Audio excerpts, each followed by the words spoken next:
انہوں نے press conference کر کے پارٹی چھوڑ دی تھی. اب جیسے فواد چودھری نے بولا, آپ کیسے دیکھ رہے ہیں کہ ان لوگوں کو ظاہر جماعت کی تو اپنی پالیسی ہوگی, واپس لینا چاہیے, کیا ہوگا آگے؟ لوگ واپس آئیں گے پرانی لیڈرشپ؟ پولیٹیکل پارٹی کا ڈیسیجن ہے نا, یہ تو فیصلہ عمران خان صاحب کریں گے. لیکن عمران خان صاحب کے فیصلوں میں ایک چیز میں نے دیکھی ہے, وہ فیصلے نہیں کرتے جن پہ لوگوں کا ریئیکشن سخت آتا ہے. یعنی اب پاکستان تحریک انصاف جو ہے وہ پبلک اوپینین کے اوپر بھی بہت انحصار کرتی ہے, اپنے فیصلے کرتے ہو. آپ نے دیکھا ہوگا کئی لوگوں کی وزارتیں چلی جاتی ہیں, کئی لوگوں کی ٹکٹیں چلی جاتی ہیں, کئی لوگوں کے بارے میں ایک فیصلہ کیا جاتا ہے, پھر پارٹی فیصلہ بدل لیتی ہے, عہدہ ان سے لے لیتی ہے جیسے ہی پبلک کا ریئیکشن آتا ہے. تو public reaction is very important.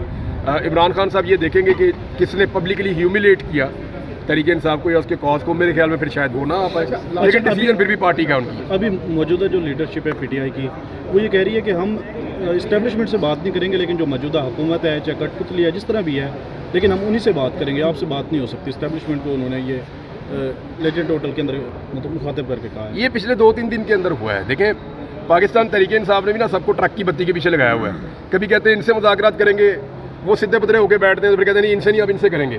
وہ بیچارے سیدھے ہوتے ہیں, کہتے ہیں نہیں اب ان سے بھی نہیں کریں گے, اب ان سے کریں گے.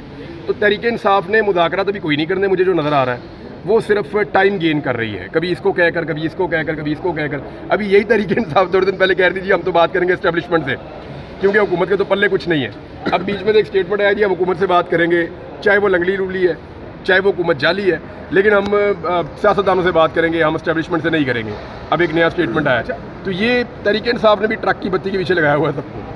عمران ریاض صاحب, شیخ افضل مروت صاحب نے 9 مئی کے بعد جس طریقے سے پی ٹی آئی کو بند گلی سے نکالا اور جس طریقے سے ایک مومنٹم کریٹ کیا, کیا آپ کو لگتا ہے کہ اس بیان سے جو آپ نے کہا کہ سعودی امبیسڈر کے حوالے سے یا سعودی حکومت کے حوالے سے انہوں نے کہا, تو کیا اس بیان کو جواز بنا کر ان کو سائیڈ لائن کیا جانا ہے؟ دیکھیں ایک بات سخت ہے, لیکن میں آپ کو کہہ دیتا ہوں, ایک بات سخت ہے, میں آپ کو یہ کہہ دیتا ہوں. اس وقت جو غیر مقبول ترین پولیٹیکل پارٹیز ہیں ان میں ایک پارٹی میاں نواز شریف کی ہے.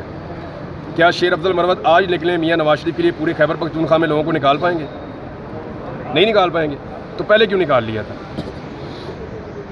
عمران خان کی وجہ سے. بس بات آپ نے خود ہی جواب دے دیا ہے.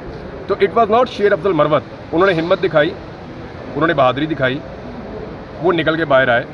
یہ بہت اچھی بات تھی. اس وقت کسی کو تو نکلنا تھا, لیکن وہ کیوں لوگ ان کو دیکھیں. اس وقت مجھے اچھی طرح یاد ہے سب لوگ یہ بھی کہتے تھے کہ یہ عمران خان کا صرف وکیل ہے, اگر وہ باہر آ گیا تو کیا ہوگا. تو ایکچولی شیر افضل مروت بلانگ ٹو عمران خان. لوگوں نے کہا یہ ان کو مل کر آتا ہے, یہ ان کو دیکھ کر آتا ہے, ان سے انسٹرکشن لے کر آتا ہے, یہ ان کے الفاظ بولتا ہے. تو دیٹ از وائی یہ سب کچھ ہوا. اب شیر افضل مروت صاحب کو کہیں پی ایم ایل این کو کھڑا کر دیں یا پیپلز پارٹی کو کھڑا کر دیں, تو کیا وہ کر پائیں گے؟ تو اگر شیر افضل مروت نے محنت کی ہے, زور لگایا ہے, تو ان کے پاس پیچھے سودا بھی ایسا تھا جو بک رہا تھا. ان کی ریڑھی کے اوپر جو سیاسی ریڑھی پہ جو سودا پڑا ہوا تھا عمران خان کا تھا, وہ بک رہا تھا. اگر اسی ریڑھی پہ نواز شریف کا یا پیپلز پارٹی کا سودا رکھیں تو وہ نہیں بکے گا. یہ بڑی اچھی بات ہے کہ he was a good sale man. انہوں نے بڑے اچھے طریقے سے یہ سارا کچھ انہوں نے بہت اچھا کیا. شیر افضل مروت صاحب نے بہت اچھا کیا, لیکن ابھی ان کو صبر کرنا چاہیے تھا. اچھا ابھی آپ سر نواز شریف کو ہمیشہ دوبارہ ڈیل مل جاتی ہے, 3 بار وہ وزیر اعظم بھی رہ چکے, ابھی بھی ان کو اتنے نہیں مل نہیں جاتی. نواز شریف ہمیشہ ڈیل اٹھا لیتے. سر وہ مطلب لاڈلے ہیں نا. عمران خان کو کیوں اتنا کار کی نظر سے دیکھا جائے کہ جی ان کو ہم نے بلایا, یہ اس کی کیسے ضرورت ہوئی کہ یہ ہمارے خلاف کھڑا ہو گیا؟ سب کو اللہ بناتا ہے, کوئی کسی کو نہیں بناتا.